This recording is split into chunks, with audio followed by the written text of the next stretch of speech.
Hey guys, welcome back to my channel. तो जैसा कि हमने अपने पिछले एपिसोड में देखा था कि कमांडर जेन सीयू को हरा रहे थे, वहीं सीयू काफ़ी ज़्यादा घायल हो जाता है और वो नीचे गिर जाता है। तभी वहाँ पर अपने ब्लैक सोल को निकाल देता है, जिससे कि वो ब्लैक सोल उसे आसानी से हरा देते हैं। तो चलिए अपने धमाकेदार एपिसोड की तरफ बढ़ते हैं और हम एपिसोड की स्टार्टिंग में ही देखते हैं कि एक खंडहर जगह रहता है जहाँ पर कमांडर जेन बेहोश पड़े थे और वहीं सीयू बैठकर कल्टीवेशन कर रहा होता है। अब कमांडर जेन की नींद खुल जाती है और वो सोचते हैं कि सीयू तो कल्टीवेशन कर रहा है, ये सही मौका यहाँ से भागने का, और वो वहाँ से भागने की कोशिश करते हैं। तभी सीयू उन पर एक अटैक कर देता है, जिससे कि कमांडर जेन को चोट लग जाती है क्योंकि वो बहुत ज़्यादा कमज़ोर हो गए थे। अब वहीं सीयू कहता है कि आप मुझे बता दीजिए कि मेरे फादर और ब्रदर की हत्या किसने की थी, तो मैं आपको जाने दूंगा। अगर आप मुझे नहीं बताएंगे तो मैं आपको बेदर्दी से मार दूंगा।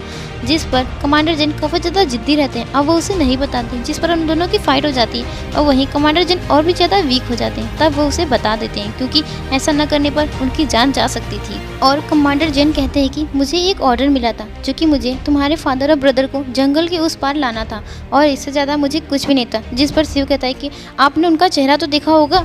जिस पर कमांडर जेन कहते हैं नहीं, उन्होंने अपना फेस मास्क से ढका था, लेकिन मुझे इतना पता है कि उनके दूसरे हाथ में एक चाकू थी और पहले हाथ में कुछ नाइफ जैसा था। जैसे ही वो और कुछ जानकारी देता, वहीं पर एक बंदा आकर कमांडर जेन को मार देता है। अब वहीं वो अंदर आता है और कहता है कि तुम्हें कमज़ोर लोगों पर ऐसे काम नहीं करने चाहिए। जिस पर शिव कहता है मेरे फादर और ब्रदर की किसी ने हत्या की है और मुझे इसकी पूरी जानकारी चाहिए, वरना मैं सबको मार डालूंगा।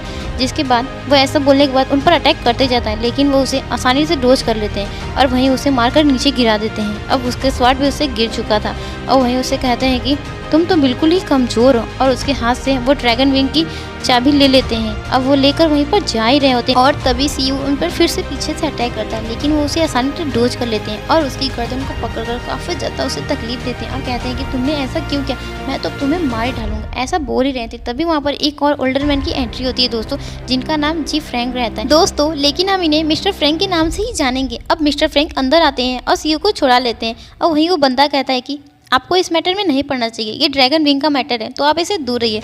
जिस पर वो ओल्ड मैन कहते हैं कि मैटर चाहे जो भी हो, तुम्हें उस बच्चे के साथ ऐसा नहीं करना चाहिए और तुम उसे छोड़ दो। अब वो यहाँ से जाने ही वाला होता है, तभी वो मास्टर उसे कहते हैं कि रुको, पहले तुम उसके ड्रैगन विंग को उसे दो, फिर यहाँ से जाओ।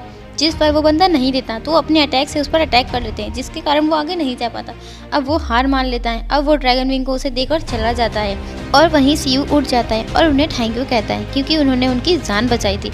जिसके बाद वो मास्टर अब उसे वो रिंग दे देते हैं और कहते हैं कि तुम्हें अभी और ज़्यादा स्ट्रांग होना होगा, वरना वो तुम्हें मार डालेगा। जिसके बाद वो वहाँ से गायब हो जाते हैं और इधर सीयू फिर से अपनी कल्टीवेशन को स्टार्ट कर लेता है। वो काफ़ी ज़्यादा मेहनत करके कल्टीवेशन के चौथे लेवल पर पहुंच जाता है। अब वो इससे काफ़ी ज़्यादा खुश होता है क्योंकि उसके पीछे जो सीट थी अब वो भी चली गई थी और यहीं सीन चेंज हो जाता है और हम सीयू के फ्रेंड जॉय को देखते हैं जो कि एक जगह पर भाग रहा होता है क्योंकि उसके पीछे कुछ गुंडे पड़े होते हैं जो कि कहते हैं कि हमें ब्लड बता दो, सीयू कहाँ पर है। और सीयू का फ्रेंड जो है उसे नहीं बताता क्योंकि वो अपने फ्रेंड से गद्दारी नहीं करना चाहता।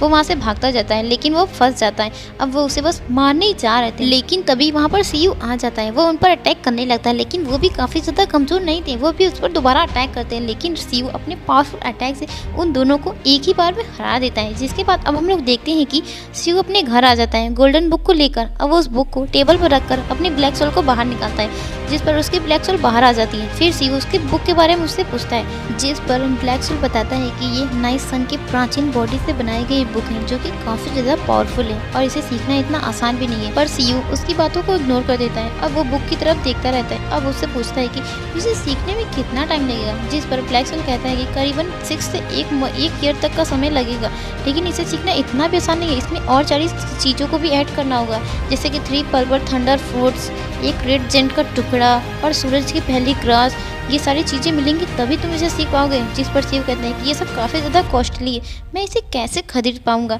और उसे वो ब्लैक सोल को डांटने वाला होता है, लेकिन तभी ब्लैक सोल उसके अंदर चला जाता है दोस्तों। और इसी के साथ ये एपिसोड भी यहीं पर एंड हो जाता है दोस्तों। मैं इसके नेक्स्ट पार्ट को भी जल्दी अपलोड कर दूंगी। कीप सपोर्टिंग मी, क्योंकि आपकी थोड़ी सी सपोर्ट हमें काफ़ी ज़्यादा इंप्रूव करती है नेक्स्ट वीडियो को बनाने के लिए। तब तक के लिए पीस आउट।